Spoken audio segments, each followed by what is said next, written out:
South east লন্ডনের সর্ববৃহৎ ঈদুল ফিতরের জামাত ও ঈদ মেলা অনুষ্ঠিত হচ্ছে স্থানীয় বার্জেস পার্কে। সাউথওয়ার্ক মুসলিম ফোরাম ও সাউথওয়ার্ক কাউন্সিলের উদ্যোগে আয়োজিত এই সমাবেশে 20,000-এরও বেশি মুসল্লির সমাগম হবে বলে আশা প্রকাশ করছেন আয়োজকরা। বিস্তারিত জানাচ্ছেন আমাদের সাউথ ইস্ট লন্ডন প্রতিনিধি ফয়সাল আহমেদ রুহেল। ক্যামেরায় ছিলেন নাবিলা আহমেদ। 2013 সালে বার্জেস পার্কে প্রথম ঈদের জামাত অনুষ্ঠিত হয়।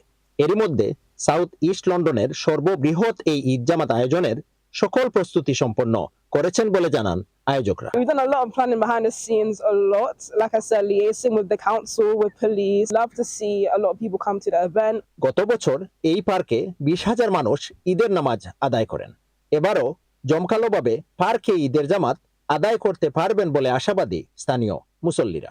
তো আমরা যে যাই পার্কও আমরা দেশের একটা যে ঈদগাহ জেলা নামাজ পড়ার একটা ফ্যাসিলিটি মিলে সাউথ লন্ডন প্রবাসী যারা আছে আমরা পার্কও দীর্ঘদিন থাকি আমরা নামাজ পড়ি আই আর কাউন্সিলে আমরা এই সুযোগ সুবিধাও আমরা দিছি আলহামদুলিল্লাহ।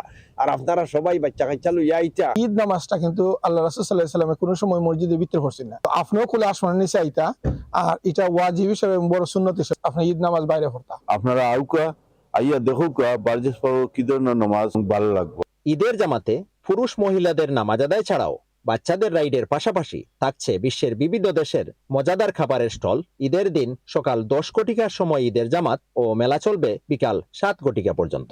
এক মাস কঠোর সিয়াম সাধনা শেষে বিশ্বের বিভিন্ন দেশের ধর্মপ্রাণ মুসলমানদের সাথে স্থানীয় বাংলাদেশিরাও পার্কে এসে ঈদের নামাজ আদায় সহ দিনব্যাপী মেলা উপভোগ করবেন, এমনটাই প্রত্যাশা আয়োজকদের।